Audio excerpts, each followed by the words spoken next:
This is episode number 61 featuring artist West Fraser.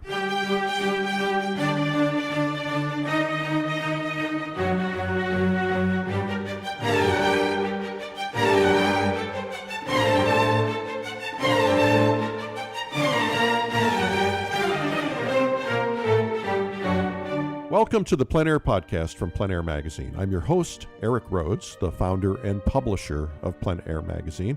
In the PleinAir podcast, we dive into the world of outdoor painting called PleinAir painting, which is a French term, essentially meaning painting in the open air or outdoors. The French say plein, others say plain. It doesn't matter how you say it. It's a huge movement of artists going around the world painting outdoors. This show is all about that movement, and it's brought to you by Painting Cuba, painting outdoors in the amazing streets of Cuba.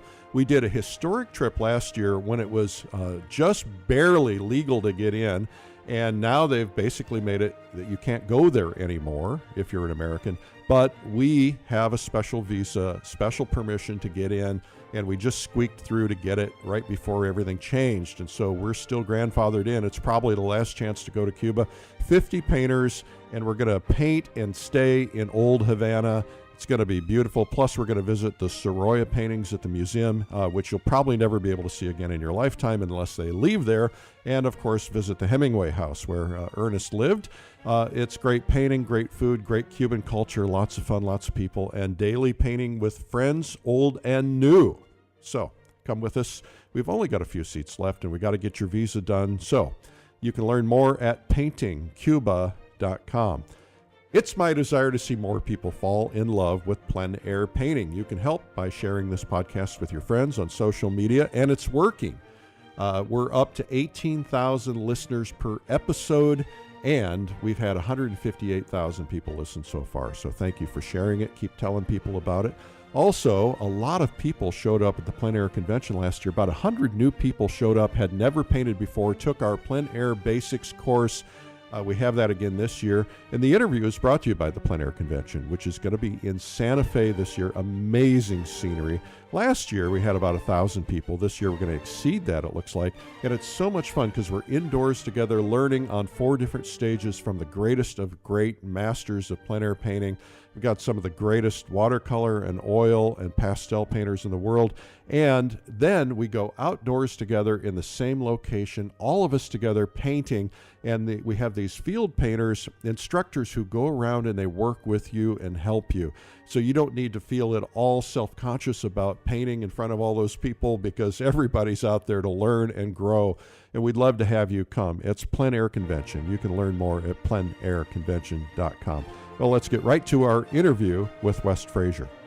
Well, I'm honored today to have West Fraser on the line. West is extremely well known around the world, but he's especially kind of known in the South and the Southeast because that's where he hangs. West, welcome. Thank you, Eric. It's nice to join you today. You and I got to know each other really well back a few years ago when we were in Maine. You were there for a gathering of the PleinAir Painters of America, and we shot a video together, and we stood out in the cold, rainy day while you painted a boat. That is correct. I think I titled it "The Color of Light," and it was definitely a subtle light that day. Well, what was really kind of funny, the people who watch the video will get this, and by the way, it's one of the great instructional videos we've done. But it was funny because the boat ended up pulling away while you were painting it. Yeah, do you remember? He was a really nice lobsterman and came over and he said, "I really need to go, but I've been drinking beer waiting for you to finish." Yeah, well, that's an occupational hazard sometimes, isn't it? That's probably happened more than once. Definitely for many people. Well, why don't we kind of, let's go back to the very beginning and start with this whole idea of art in your life. How did that all come about? From early on, I was interested in drawing. And even by the age of 13, I told my aunt that I wanted to be an artist. And by that time, I kind of knew what I wanted to, what drove me to want to paint. And really it was about a vanishing landscape for me, because I grew up in a place that was being developed. Where was that? I grew up mostly on Hilton Head Island. Uh-huh. And so I saw some fairly significant changes from a wild, undeveloped sea island to golf courses and condos and things. And so I started noticing, and I always had that romantic spirit, the romanticism of beauty and nature, and so it was always important to me. And so I have spent the last almost 40 years doing exactly what I had envisioned basically when I was 13 years old. So I'm pretty fortunate about that. So what was the development track? I mean, how did you go from being a teenager interested in drawing and painting to actually being able to get good at it? Well, let's see. I tried traditional school. My father wanted me to be an architect, and I took a couple of drafting courses, which turned out to really be helpful. And then, but I was always interested in biology. That was my favorite classes in high school. So I started doing some, basically what I would call natural history studies. Right. And birds and insects, flowers, plant identification, ecology, et cetera, et cetera. And so I ended up doing that instead of pursuing what I was supposed to pursue, even in a biology major. And then I finally was so frustrated that I said, okay, I've had it. I think it was an economics class that drove me off the wall, and I said, I can't do it. I'm going to art school. And I ended up going to the University of Georgia because it was I could get in-state tuition there, frankly, and they were known for an art program, and I just decided I would give it a try. And was it worthwhile? All in all, I think it's definitely been worthwhile.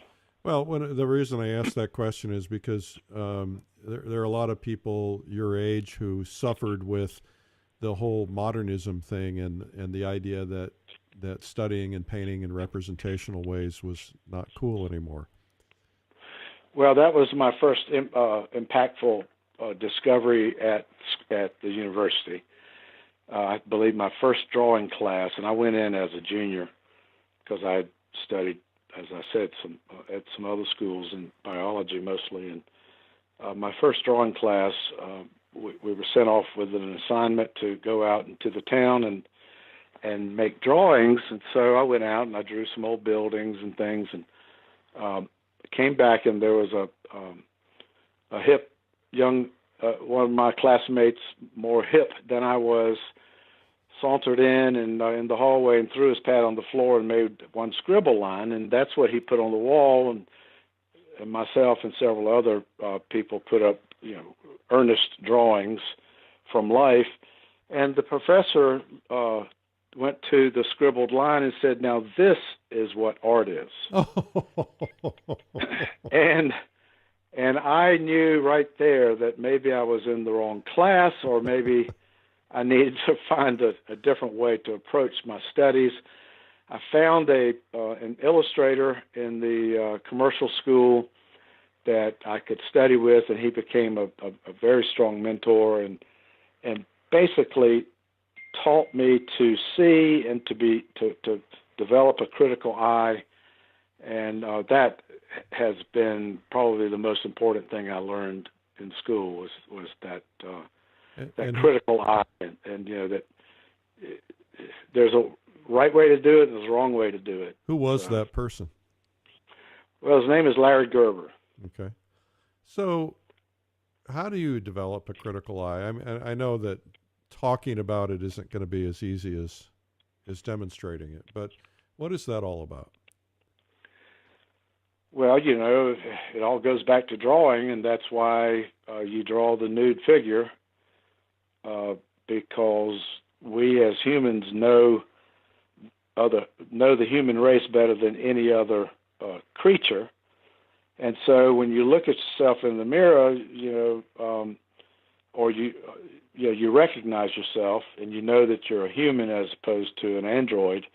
And so when you are tasked with drawing from life the human form, then you basically can tell when you're off.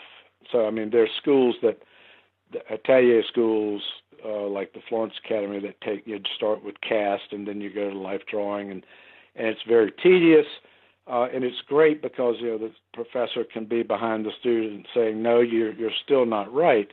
So there's a point where it is correct and correctly proportioned and drawn, as in technical, and there's a reason why we do that. Is number one, to teach the hand-eye coordination, but two, to keep working at it until you know that you've got the drawing correct. Well, that's a great place to start, drawing anything, drawing objects, and then it works into, say, landscape painting, because every tree has its own characteristic or form, shape. In figure drawing, you call it a gesture. Every tree has a gesture. Every shrub, every plant, every grass has its own shapes and forms and mass characteristics. And I think that's very important. That's what I've done in my work. I'm painting the southeast coast along the salt marshes. I don't have red cliffs and mountain ranges behind me. I really just have subtle shapes that I pull together. But every plant species has its own gesture, and I think it's very important to pick that up, because ultimately we're only creating an illusion that the viewer can look at it and say, I believe that picture, instead of looking at it and saying, oh, there's something wrong. That's where I go with my stuff. So if you're, I don't know, do you do teaching? Do you do workshops? I do workshops periodically. Yeah. So if you're teaching, it's not a big part of my business, but yeah. I do some. Well, it's interesting that you call it a business, because that's a big leap for a lot of artists to want to consider themselves in business. That's interesting you say that, Eric. I believe that from day one, perhaps being from a professional family, I've always taken it as a business. I don't. Now, there's a difference. I have really never pursued my paintings on a commercial, in a commercial basis. In other words, I've never said I'm going to paint 10 roosters because I know they sell. I have always painted what I wanted to paint, what inspired me, what interested me, what I got excited about. But when I made my pictures, I always considered it business, and the marketing is part of the business. The staying in touch with clients is part of business. Keeping your mailing list, or now your email list, that's a crucial part of business. And frankly, it is a business because I make my living off of it, and sure. I can't pursue it in a willy-nilly fashion. Well, the reason I brought that up is because there are a lot of artists who, they got into it with the idea of painting, but they want to make their living off of it. But the very idea of considering themselves a business person is a turnoff to some of them. So what advice would you give them? Get over it and conduct yourself professionally. You're not one to mince words, are you? No, I never have been. My friends will attest to that. So when you if somebody were to come to you and say, "Look, coach me, teach me, how do I become a really killer painter, a really killer outdoor painter?" What would the advice be to kind of put them on the right track?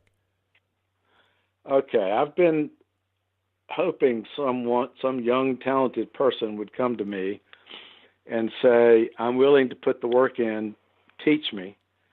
I'm willing to do what you say, teach me. But the few that have come to me, they're really not willing to do what it takes, I'm afraid.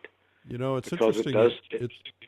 I'm sorry. It's Go ahead. interesting you say that because I was talking with a friend of mine who does workshops, and he said it amazes him how many people come to a workshop and then they don't practice what they're being taught. They just do what they want to do anyway. Well, Eric,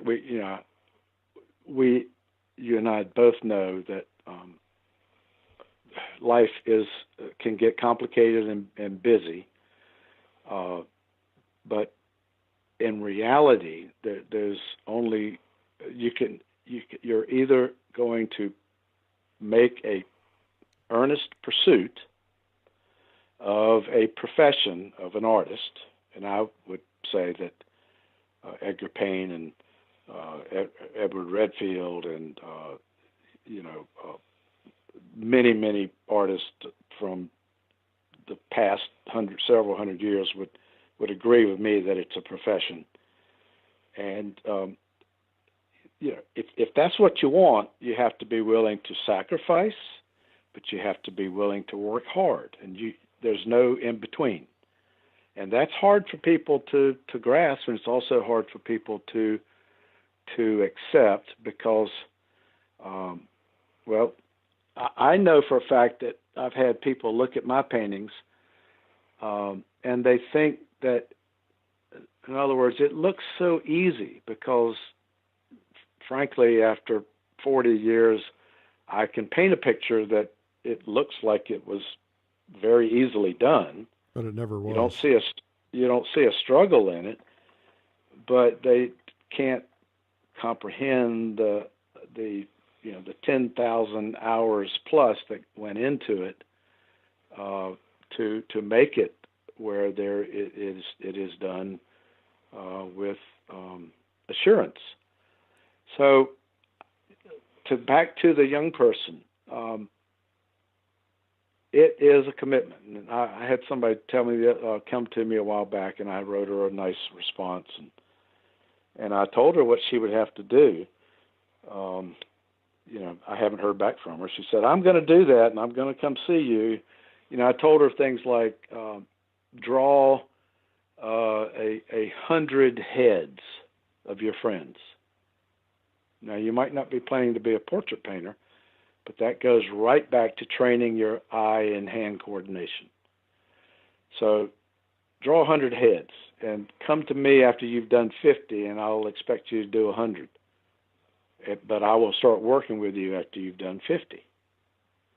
Well, how many people are going to do that? Because what they really want is an easy, instantaneous success. And, I've seen people that will come to me and say, and I've been painting for 2 years, and I'm wondering if I should make a G-clay print of this. And I'm like, no, I don't think you should even sell a painting yet. Get out there and make paintings that are worthy of putting on the market for sale. So I think all across the board we've got people making mistakes like that. But how do you know? Too young. How do you know? Pardon? How do you know? How do you know? Because we all fall in love with our paintings when we're first learning to paint, and we're fairly proud of ourselves for what we've accomplished, and your mother tells you how good your work is, and so you get a little puffed up, and you want people to be excited about their work, but at the same time, how do you know when it's really time? Because there's some people who definitely are never going to be ready, and then there's some who've been ready long before they've gone out. Well, it goes back to the critical eye, Eric. You can, if you honestly and critically compare yourself to the people who have made a profession out of it, and take your work and look at their work, and if you are halfway to their standard, then perhaps it's time to where you can start putting your work up on the market. But just because you've done 15 paintings doesn't mean you're ready to put your paintings out there for market. Well, and that's all I'm saying. Yeah, and how about mentorship? I mean, I think that one of the things that works beautifully for so many of us is to be able to have somebody to say, hey, I'm struggling with this. What's wrong with it? Well, it's crucial. That's one thing I've found very as a great aspect of getting involved with some of the PleinAir painters out west. And when I first threw up my hands and said, I'm going outside to paint, that's where the source is, there weren't that many people here doing that. But as you know, there's an explosion, which is fabulous. I see enthusiasm all over the country, and it's amazing. I'm sorry, what was your question? I don't remember. No. So, the reason that my generation, I think, embraced the outdoor painting and the painting from the source, painting from life, was because, I'm in my early 60s. So when I was coming up very young, either you were an abstract painter, a modernist, or you were painting from photographs.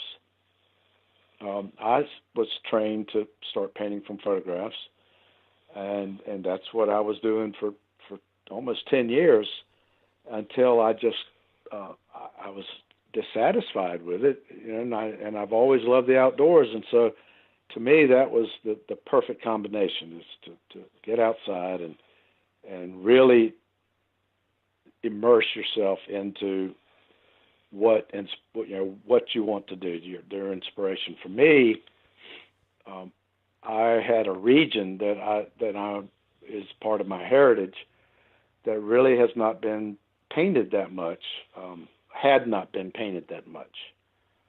And so it was the natural thing for me to do, to immerse myself into the southeastern coast and experience it and try to bring a new vision to the viewers and to make a statement that will last for years. So it fit me perfectly. It's kind of like Wyeth painting Brandywine. For me, it was the Georgia South Carolina coast is so important to me, and so that's what I focused mainly on. Now, I've painted in all over Europe and Latin America and out west and Maine and different places, and I'll continue to do that. Well, and I think you mentioned to me before we recorded is that you're heading to Costa Rica? Yes, I am. My wife and I have a house down there, and I built a studio that is only about 100 yards from the house. And I can go there and focus on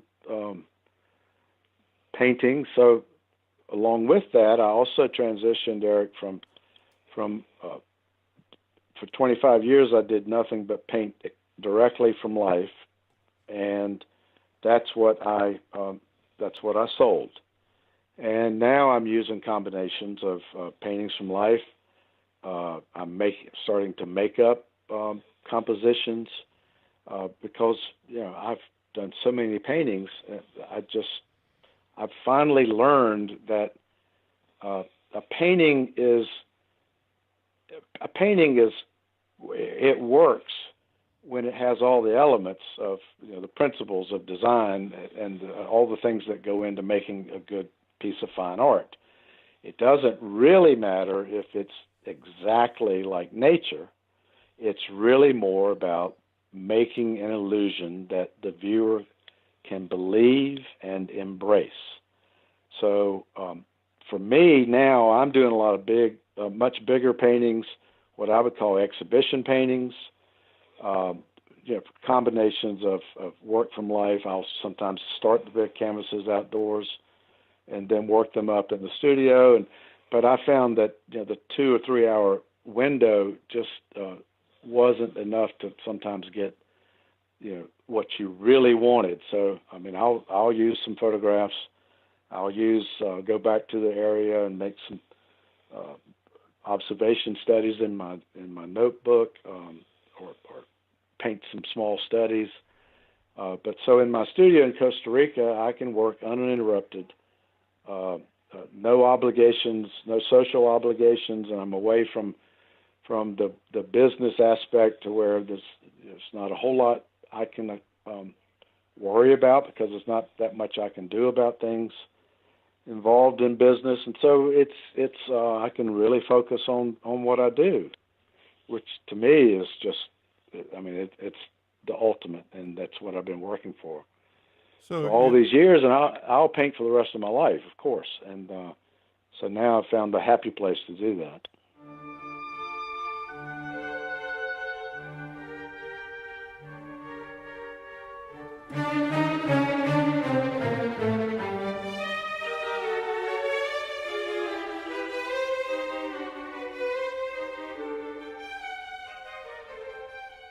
Well, there's a lot of people who I hear from time to time because of PleinAir magazine, who are absolute purists, and I don't want to be critical of anybody. I think everybody's got to have their own thing, but a purist might say the painting has to be constructed in person, on location, in a single sitting, and you don't dare touch up that tree or make a change in a cloud after you get back. You don't ever use a photograph. How do you address that? I think that is fine if that's what someone wants. I think that it's probably a pure PleinAir piece is probably the most valuable of your most valuable piece that I do, because it's directly from the source. Right. Yet, painting has always been a development of observation, knowledge, emotion, and creativity. So there's a lot more that goes into an exhibition piece, and I found that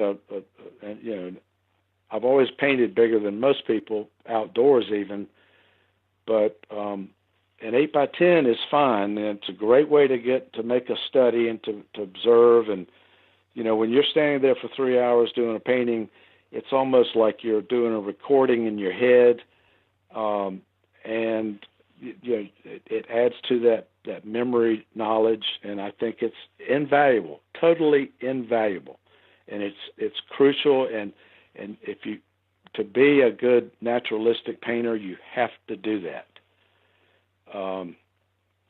But I'll equate that sentiment of the purist to, I was involved with the American Watercolor Society years and years and years ago. And I had done a painting where I'd used a little bit of opaque mixed into the watercolor pigment for an effect. And I was criticized for it by a purist watercolorist. And I said, that's fine, but Winslow Homer would use some opaque white in his paintings.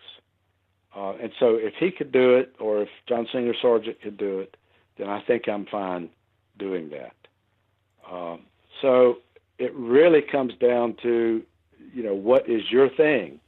Right. And that person who is a purist for PleinAir, I think it's fantastic.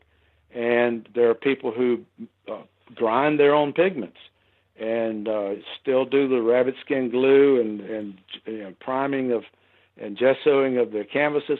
That's all fine and good. I think with the millions of artists out there, I'll go back to the modernist sentiment that I so often criticize, but I'm going to use it right now to back up my statement, and that is, do it the way it feels good, baby, or do your own thing.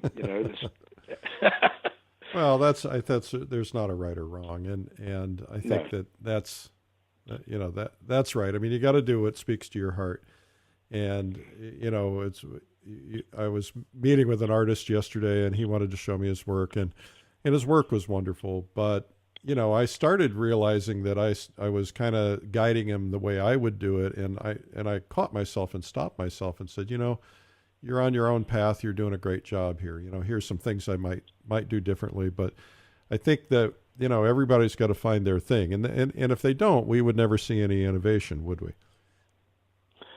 No, we would never see individualism as well, and doing it the way other people do it is not the creative. It's not the ultimate creativity.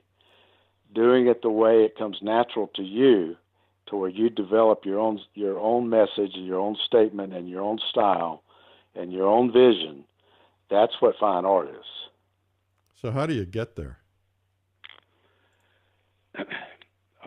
Well, if you're a beginning painter, 100 heads. Okay, got it. fill up a sketchbook with drawings. Then move to color. Study your color wheel and color theory. Seek out help in all of these things. Also, make a serious study of the principles of design, and learn how they work and how they interrelate throughout the whole picture. So what's the best way to do that? How do you study design? Did you study like Payne's compositions or Dow, or did you just kind of play with it? I just played with it, and then later, as I grew, I started finding these sources like Payne's composition of outdoor painting, etc., which frankly helped me to put labels on certain things. But I just started with the absolute principles of design. Now, I had a little bit of help in art school, in graphic design and illustration school, to help start explaining some of these things to me. But seriously, if you paint and draw and then look at the principles, and paint and draw and look at the principles and analyze your painting, and then you eventually start saying, oh, I see what rhythm means, and I see why repetition helps create rhythm.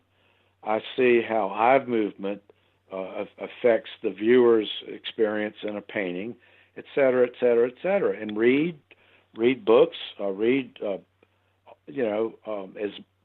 as voraciously as you can, but there's no substitute for just making images. Right. I taught myself to paint, Eric. I had some illustration help, but that was basically developing a little bit of a critical eye, and how to kind of use some of the medium, but it was not in depth. And then when I got out of school, I said, I am going to paint and paint and paint.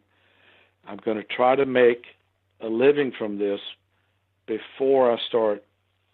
And I made a conscious decision to do that in my 20s when I got out of school, because I knew that if I started working at some job and then got a car payment, and then started being obliged to debt or to things that I had to pay for, then I would never quit and go back and go to painting. Now that's that's one of the things that I'm amazed at with some of the stories you tell about through your efforts is people that have always wanted to be an artist, and they were and then they finally take the jump.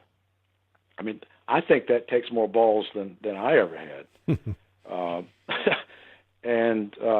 But with that, you have to be you have to be willing to take the good with the bad, and it's not a guaranteed income to be an artist. I don't care how successful you are. Yeah.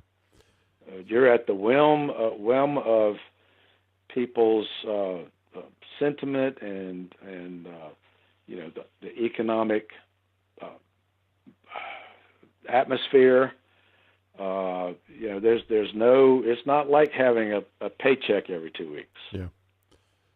Yeah, but you're doing what you love. But you're doing what you love, and and you're your own boss, and you decide when you're going to get up. You decide when you're going to go to sleep. You also decide if you're going to sit in the coffee shop and tell people about all the paintings you're going to do, or go to the studio and work. It's a solitary endeavor. So it's not, if you're a social animal, it could be difficult because it's definitely a solitary endeavor. I think that's sometimes why artists are looked at, or people sometimes think that they're awkward socially.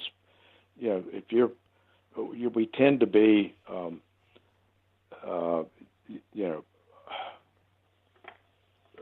people who are not gregarious, and so sometimes our nature is to be happy alone, or in not much company of people, but it also can, you have to learn to be socially adept. That goes back to the professionalism. You have to know when you should maybe wear take something besides. When to take a shower, when to put on some clothes that are not paint splattered because it's a cocktail party in your honor, or, you know what I mean? Yep. So I want to probe a couple of things before we wrap. First off, tell me about this book you did. It's been a few months now. You had a new book that you released back in July. Yes. So about 15 years ago, the University of South Carolina Press published a book of mine called Charleston in My Time of the Charleston area. And then last July, July 16, they published, the University of South Carolina Press published a new book of mine called Painting the Southern Coast, The Art of West Fraser. And it is, I drew on paintings that I've done over the last 30, at that time, about 35 years, of this coastal region that is the land of my heritage, the Georgia and South Carolina coast.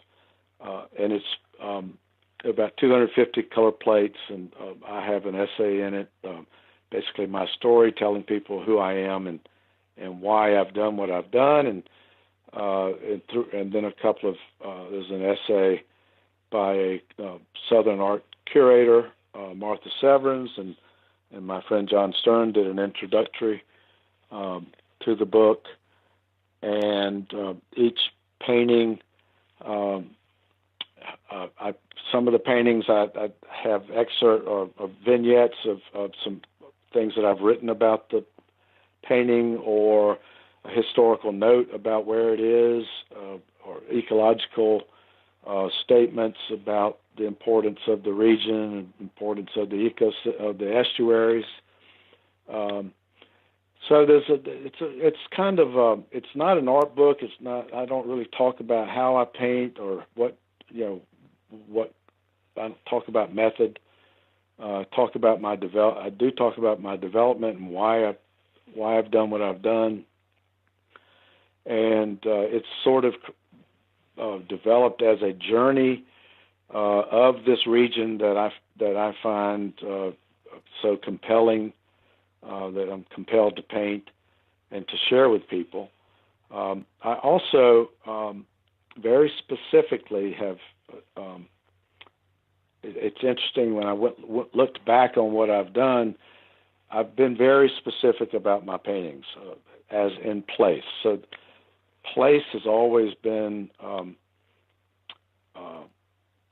identifiable in my paintings, and so therefore I actually have created maps in this book that pinpoint where I did the paintings, and also with that, on my website, West Fraser Studio, I developed some Google Earth tours, Eric, that are in conjunction with the 7 chapters of plates in my book, where you can go to the website and you can click on the link and go, and it takes you to Google Earth, and you can zoom over, say, Cumberland Island, and I have the places where the paintings were done. You can click on it and see a little thumbnail of the painting, and you can zoom down to see the terrain from a bird's eye view.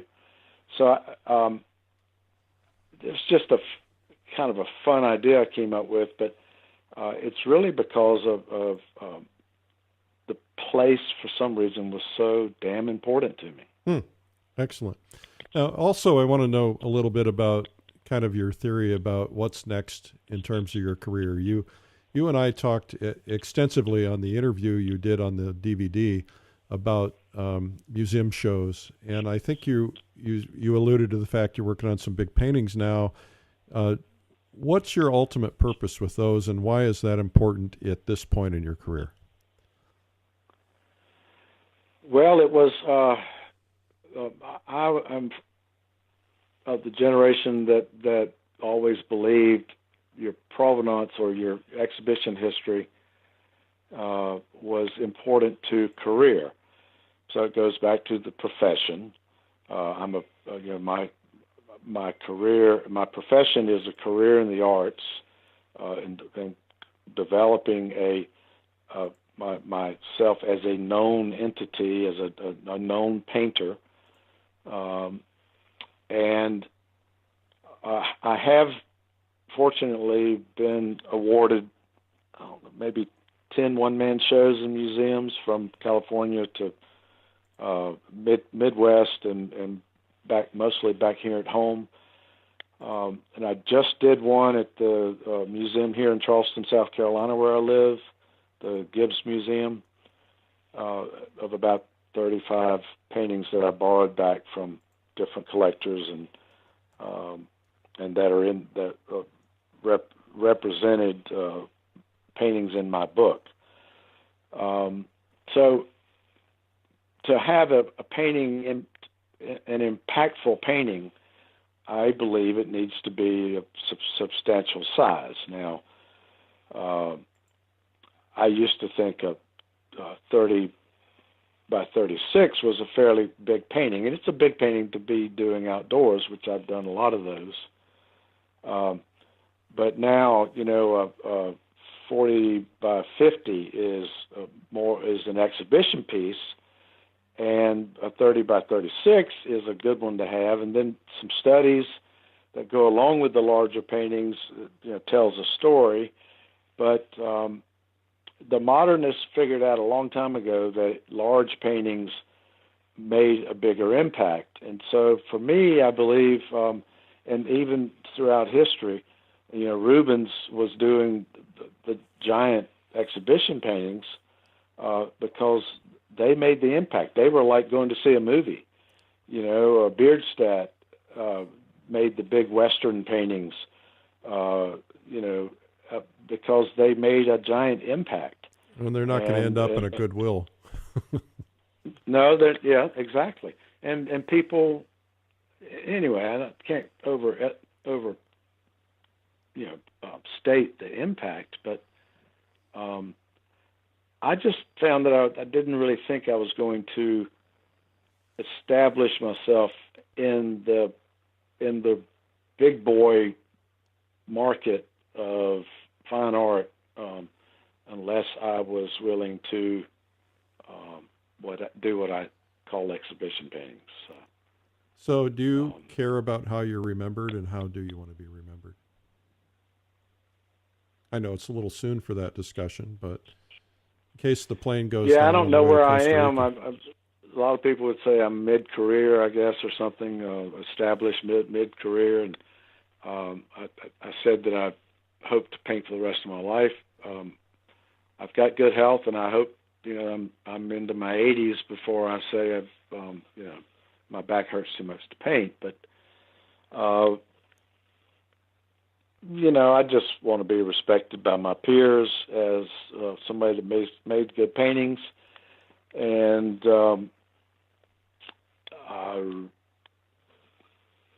I don't really care what people think. I just want to be known as an honest and fair person, and likable person.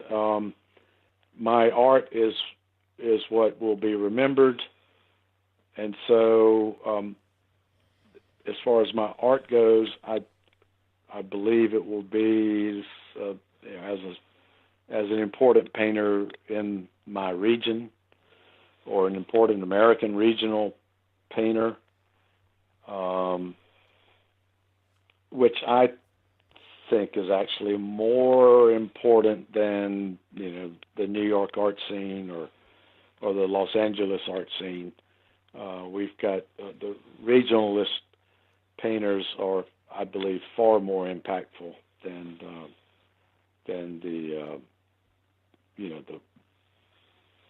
a lot of the other painters that are propped up by the social scene in the big cities. Yeah. Well, this has been just delightful. It's been a pleasure to have you on the show and to get reacquainted and to help others get to know you.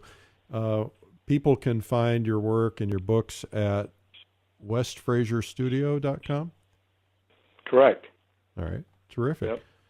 Well, and your video at streamlineartvideo.com too. So, Wes, thank you so much, and have a great time in Costa Rica. It sounds wonderful. Thank you very much, Eric, and thanks for calling. And I enjoyed reacquainting and chatting with you. Well, thanks again to Wes Fraser. What a great guy. Today's podcast was brought to you by the PleinAir Convention in Santa Fe. You can learn more at pleinairconvention.com and by paintingcuba.com. Go with us. We've only got a few seats left. Remember, the plein air movement is red hot, which may be why Plein Air magazine remains the top-selling art magazine nationwide at Barnes & Noble in America. We're so proud of that. Thank you for that. That's so cool. Drop by, pick one up if you don't have it, or get a subscription at pleinairmagazine.com. Well, this was fun. Let's do it again sometime soon, like next week. We'll see you then. I'm Eric Rhodes, the publisher and founder of Plein Air magazine. Let's go painting together. Remember, it's a big world, so go paint it.